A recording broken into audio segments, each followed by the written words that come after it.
ये मुरली 22 मार्च 1986 को चली थी और आज उसका रिवीजन हो रहा है। इस मुरली में बाबा ने कहा है कि सुख शांति का आधार है प्योरिटी, पवित्रता। जब तक पवित्रता नहीं है मन वाणी कर्म की, तब तक सुख और शांति जीवन में आ नहीं सकते। आज बाबा होली एंड हैप्पी बच्चों की सभा देख रहे थे, संगठन देख रहे थे। ऐसे बच्चे जो मन वाणी कर्म से पवित्र बनने की साधना में लीन हैं। आप सब बच्चों ने जान लिया है कि आत्मा का जो अनादि आदि स्वरूप है वो है ही पवित्र। आत्मा मूल रूप में पवित्र है। आदि अनादि स्वरूप की स्मृति से समर्थी आ जाती है, अंदर शक्ति आ जाती है। बाबा ने कहा कि बच्चों ने स्वधर्म को जाना है, स्वदेश को जाना है, स्वपिता परम पिता परमात्मा को जाना है, स्वस्वरूप को जाना है, स्वकर्म को अच्छी तरह जान लिया है। तो जब हम इन सब को जान लेते हैं तो पवित्रता सहज ही जीवन में वरदान के रूप में प्राप्त हो जाती है। बाबा ने कहा पवित्रता है माता और सुख शांति हैं उसके बच्चे। आप सदा प्रसन्न रहते हो क्योंकि जहाँ होलीनेस है, पवित्रता है, वहाँ हैप्पीनेस है। होलीनेस और हैप्पीनेस एक दूसरे से जुड़े हुए हैं।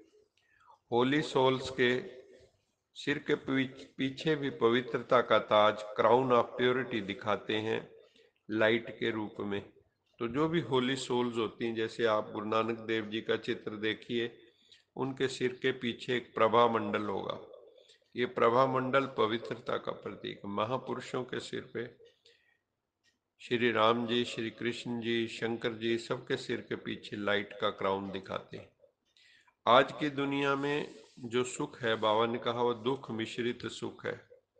अल्पकाल के सुख के साथ चिंता और भय भी जुड़े हुए हैं। हर वक्त इंसान चिंता में है, भय में है। जहाँ चिंता है वहाँ चैन नहीं, और जहाँ भय है वहाँ शांति नहीं। समस्याओं को बाबा कहता है आएंगी समस्याएं, जीवन है, विषम परिस्थितियां भी आएंगी, ये हो नहीं सकता ना आए। लेकिन समस्याओं को, विघ्नों को खिलौने समझ के चलो। जैसे खिलौने से हम खेलते हैं, ऐसे बाबा कहता है समस्याओं से भी खेलो, ना के घबराओ। शक्तिशाली आत्माओं के सामने ये दुख और अशांति हिम्मत नहीं रख सकते आगे आने की। तो पावरफुल सोल बनना है, वीक सोल नहीं बनना है। जो भी होगा अच्छा ही होगा, क्योंकि ये ड्रामा मोस्ट एक्यूरेट बना हुआ है। का संगठन मजबूत है। भाइयों को बाबा कहते हैं पांडव और बहनों को कहते हैं शक्तियां, शिव शक्तियां। तो पांडवों का संगठन मजबूत है। पांडव अर्थात जो परमात्मा की तरफ जिनकी बुद्धि है। और कौरव कौन होते हैं? जो परमात्मा से विपरीत बुद्धि होते हैं। तो पांडवों का संगठन मजबूत है। कारण क्या है? क्योंकि वहां पे तू तेरा मैं मेरा नहीं है। सब मिलकर एक मत पे यज्ञ को चला रहे हैं। सभी शिव बाबा की श्रीमत पर चल रहे हैं। बहुत ही निर्विघ्न आत्माएं, फाउंडेशन पक्का होने के कारण स्वयं भी शक्तिशाली और दूसरों को भी शक्तिशाली बना रही हैं। विघ्नों को आने की, बाबा कहता है विघ्नों को आने ही मत दो, नहीं तो टाइम एनर्जी बहुत वेस्ट हो जाती। पहले होता है विघ्न आए फिर हम उसको भगाएं। बाबा कहता है विघ्न को आने ही मत दो। ऐसी हमारी परखने की शक्ति हो कि उसके आने से पहले ही हम विघ्नों से मुक्त हो जाएं। क्यों? नहीं तो टाइम एनर्जी बहुत वेस्ट हो जाता है। विघ्न विनाशक की स्थिति पर रहना है। जैसे श्री कृष्ण श्री गणेश जी को दिखाते हैं विघ्न विनाशक, तो हम बच्चों को भी विघ्न विनाशक की स्थिति पर रहना है तथा दूसरों को भी विघ्न विनाशक बनाना। शिव शक्ति सेना, बाबा ने कहा जो बहनों की सेना है वो भी बहुत हिम्मत वाली है, और जहाँ हिम्मत है, हिम्मत मर्दा मदद खुदा, वहाँ बाबा की मदद तो है ही। शिव बाबा, अगर आप हिम्मत का कदम रखते हैं तो भगवान 1000 कदम आपकी तरफ रखता है मदद के। आगे बाबा ने कहा, शिव शक्ति सेना का नाम सारे विश्व में विख्यात तब होगा जब सब एक ही लगन में, एक ही अशरीरी बनने के शुद्ध संकल्प में स्थित होने के अभ्यासी होंगे। देह होते भी देह के बांध से परे, बॉडी होते हुए भी सोल में स्थित होना। ये शरीर तो आत्मा का रथ है, आत्मा रथी है, निकल जाए तो अरथी है। हमें जीते जी अशरीरी अवस्था का, इन कारपोरियल स्टेज का अनुभव करना है। तो बाबा कहते हैं अशरीरीपन का अनुभव करो, इस देह और देह की जगत को भूल जाओ। बाबा ने स्पिरिचुअल आर्मी जो हम सब की है, वास्तव में सच्ची सच्ची हम शिव की सेना कह सकते हैं। बाबा ने का जो स्पिरिचुअल आर्मी है, जब उनका कमांडर इन चीफ जो शिव बाबा के एक ही इशारे पर एक ही सेकंड में सब एक रस स्थिति में स्थित हो जाएं, तब विजय का नगाड़ा बजेगा। बाबा कहते हैं विजय माया पर जीत कब होगी? जब हम सब एक पिता के इशारे पर एक ही सेकंड में एक रस स्थिति में स्थित हो जाएं, हमारा मन बुद्धि हमारे वश में हो जाए, हमारे मन बुद्धि इंद्रियां हमारे वश में हो जाएं, तो विजय का नगाड़ा बजेगा। तभी कलयुगी पर्वत उठेगा। तब कलयुगी पर्वत उठकर फिर सतयुगी दुनिया आएगी।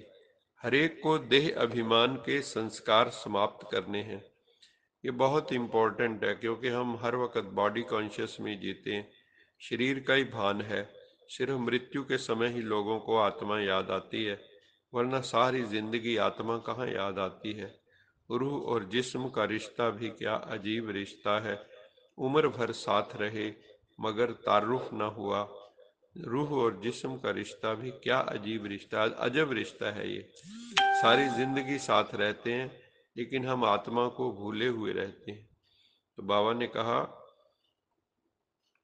कि देह अभिमान को खत्म करना है, हरेक को देह अभिमान के संस्कार खत्म करने हैं, तथा बाबा के संस्कारों को, शिव बाबा के संस्कारों को, शांति, आनंद, पवित्रता, ज्ञान, शक्ति, इनको धारण करना है। यही है लास्ट पुरुषार्थ कि आत्मा और परमात्मा में एकत्व हो जाए गुणों की दृष्टि से। जहां देखें सब में भगवान के संस्कार ही प्रत्यक्ष हों। जो भी बच्चे में देखें, हर बच्चे से बाबा प्रत्यक्ष हो, शिव बाबा प्रत्यक्ष। वरदान में बाबा ने कहा, सभी को सोमानधारी बनकर सभी को मान सम्मान देने वाले दाता बनना है, रहम दिल बनना है, मर्सीफुल। ऐसी आत्माओं में जो सोमानधारी होती हैं, सेल्फ स्टीम में जीती हैं, जो भगवान ने हमें सोमान दिए। सबसे बड़ा सोमान क्या है? कि मैं आत्मा परम पिता परमात्मा की श्रेष्ठ संतान हूँ। इस भाव में जो रहते हैं, ऐसी आत्माओं में बाबा ने कहा जो सोमान में रहते हैं, उनमें अभिमान नहीं होता। अभिमान नहीं होगा तो उनमें रोब का अंश मात्र भी नहीं होता। रोब नहीं, वो कभी नहीं कहती ये ऐसा क्यों हुआ, ऐसा नहीं करना चाहिए, ऐसा नहीं होना चाहिए था, क्योंकि वो जानते हैं भीतर ही भीतर, वो जजमेंटल भी नहीं होते कि जो भी हो रहा है एक विधि विधान के तहत हो रहा है। जो सोमानधारी सेल्फ स्टीम में स्थित आत्माएं हैं, वो गिरे हुए को भी उठाएंगी, गिरे हुए का उपहास नहीं करेंगी, गिरे हुए को उठाएंगी। बाबा ने कहा पतित को पावन बनाएंगे, उनको फिर सहयोगी बनाएंगे अपने से। पहले उनको उठाएंगे, जो डिप्रेशन में है उनको डिप्रेशन से बाहर निकालेंगे, फिर उनको अपने इस स्पिरिचुअल रेवोल्यूशन में शामिल करेंगे, सहयोगी बन जाएंगे। वो कभी ये संकल्प भी नहीं कर सकती ये तो अपने कर्मों का फल भोग रही हैं। कभी भी किसी को ये नहीं कहना कि अपने कर्मों का फल भोग रहे हैं। अब बुरा करेंगे तो बुरा पाएंगे, ऐसा कभी किसी को नहीं कहना, बल्कि आपका एफर्ट शुभ भावना शुभ कामना के साथ ये होना चाहिए कि जिन भी कारणों से ये गिरे हैं, हमें उन कारणों में नहीं जाना है, हमें तो उनको उठाना है।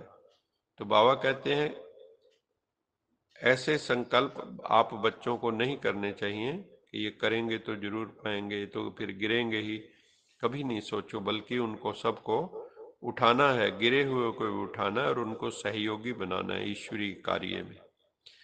आज का स्लोगन है संतुष्टता अर्थात सेल्फ कंटेंटमेंट एवं प्रसन्नता।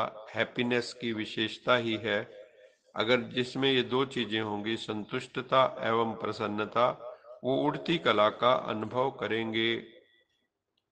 संतुष्टता एवं प्रसन्नता, जो भी आत्माएं संतुष्ट हैं, प्रसन्न रहती हैं, तो वो उड़ती कला में जाएंगी, कभी गिरती कला या ठहरती कला में नहीं जाएंगी। उनका निरंतर ऊर्ध्वगमन होगा, सदा ऊपर की तरफ ही वो जाएंगी। अभी एक गीत की मैं 2 लाइनें गुनगुना रहा हूं। मेरे भारत की धरती पर छाया माया का साया है। मेरे भारत की धरती पर छाया माया का साया है। अब नया सवेरा लाने को भारत में शिव आया है। मेरे भारत की धरती पर छाया माया का साया है। अब नया सवेरा लाने को भारत में शिव आया है। भारत में शिव आया है। अच्छा, मीठे मीठे सिकिलद बच्चों प्रति माता पिता बाप दादा का याद प्यार गुड मॉर्निंग।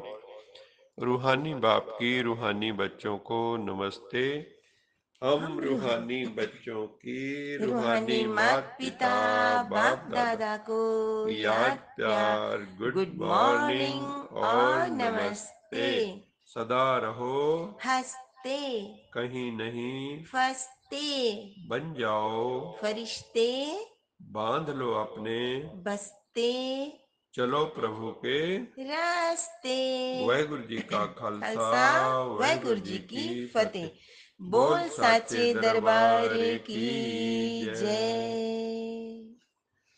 लोका लोका समस्ता समस्ता सुखिनो सुखिनो भवन्तु। भवन्तु। लोका लोका समस्ता समस्ता सुखिनो सुखिनो भवन्तु। भवन्तु। लोका लोका समस्ता समस्ता सुखिनो सुखिनो भवन्तु। भवन्तु। ओ